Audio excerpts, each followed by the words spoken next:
thought it would be kind of fun to do a little video series on how to catch Dungeness crab. I'm not a marine biologist or a commercial crabber, but I have been crabbing these areas, western Washington, the Puget Sound, for the last 50 years. And I learned a lot from my dad, who crabbed probably 30 years before me. So I'm going to try to do a video once a week leading up to crab season, which will be in about a month or so, and then throughout the year we'll go crabbing with my vintage outboards.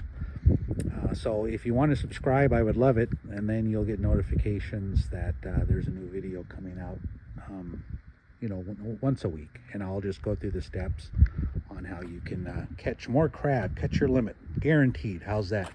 So today I am going to go over probably the most important part of crabbing, because you have to convince a crab to crawl into that metal cage down current or downwind, however you want to think about it, of 50 other crab pots. And what you have in that orange bucket there is going to stop the crab, tell their friends, they're all going to run to your crab trap instead of your neighbor's crab trap.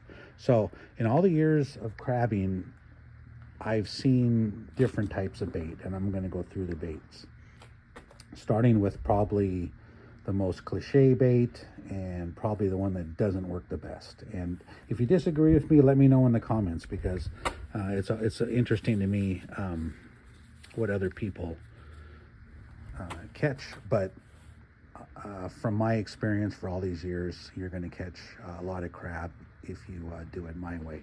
So most of we call them weekenders up here, the most people that drive up to come to the beach to dunk their boat in the water with their cheap crab pots, will go buy some chicken legs at the store.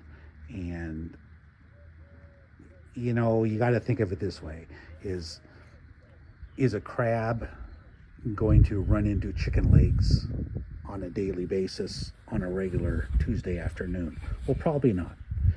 And the meat does not give off that much odor, or at least an odor they're used to.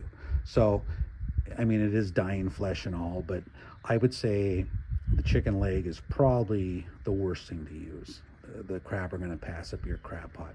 The next thing I see a lot is like canned fish. A lot of people use cat food, and what you do is just take a nail and poke some holes in it, so it stays in your crab bait.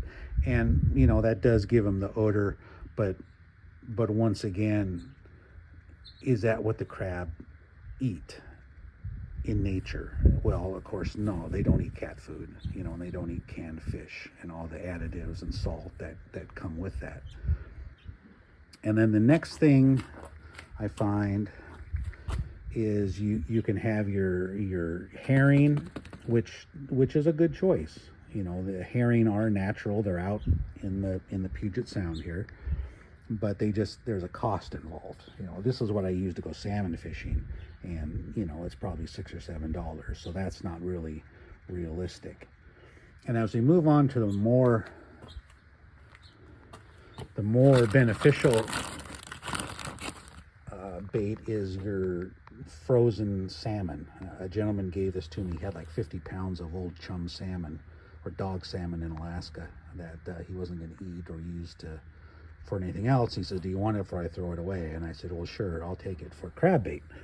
So it's just a frozen chunks of salmon, probably 10-year-old salmon, and it's pretty good. It doesn't have a whole lot of odor, and there probably is a lot of dead salmon or dead fish out there that the crab like, but the meat breaks down and becomes so mushy, and all the little animals and everything else that gets into your crab trap will literally just eat this stuff, and it'll last a couple hours and it'll be gone, and it just doesn't hold up for like overnight crabbing. Okay, so here's what I've done for the last 45 years, and my family before me, and we more than max out every day we go crabbing. It's just never been an issue.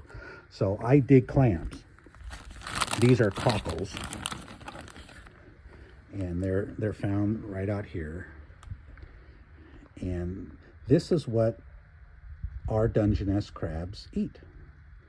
These guys will lay in the sand, and they kind of have their mouths open like that, and they collect all the little particles of food, and they filter food, but the crab come along and eat them. This is Dungeness crab's favorite food right here. And I think you could really go into you know, gooey ducks and any sort of clams, I think would work. But these little cockle shells, they're very abundant, and the regulations let you take quite a few at a time. So what I do is I collect these in the spring and I freeze them. So right now this is hard as a rock. Okay, so what I'm going to do, before I crack it open, I'm going to explain that when there's another benefit to when these are frozen. It's kind of like a time release flavor, like your time release Tylenol. The outer edges are going to dethaw and release flavor, and the middle is going to stay frozen, and it's going to release its flavor as it thaws over time. So it's just a perfect little bait. The fish don't really, the little tiny fish microorganisms don't eat it, because it's kind of like a spongy jellyfish. It doesn't fall apart. And that's an example of one that's open, but I'll get one that's closed here. Okay, well, here's one that's relatively closed. So what I'll do, get my hammer. So I'll go over to my crab processing station here. And before I put it in my bucket, I'll just give it a quick crack. So now I've just cracked the shell. That's all I need to do. In fact, I've probably cracked it too much. But you just need to release that meat inside of it. And then it just simply goes into your crab bait container. And the crab love this. So this is the food they want to eat. This is the food they're looking for. They're not looking for the cat food or the chicken leg or even your friend's dead, rotten freezer fish. They're really looking for fresh clams, cockle shells, gooey ducks, and these are flash frozen. Pretty much, I grab them off the beach. I put them into single-use bags. So this is pretty much for one set. So when I'm done with this, I'll just recycle the bag for next year, grab another bag, and I have a whole nother set ready for me. And then within 10-20 minutes, you'll start to have crab in your pot. So that's the tip for the day. You know, leave a comment. Next week I'll go into how to rig your pot, what type of pots you can use, and all the other things like that. And then we'll go into where to drop your pots, how to look, you know, in the ground, and sometimes at low tide you can kind of scope out an area and see that. But today was probably the most important thing, because you want to get a hold of some sort of clams, freeze them, and just give them a whack, break the shell, and you'll be in crab all season. Okay, so please subscribe, and we'll get the little series going. We'll catch a lot of crab this year. Okay, thank you.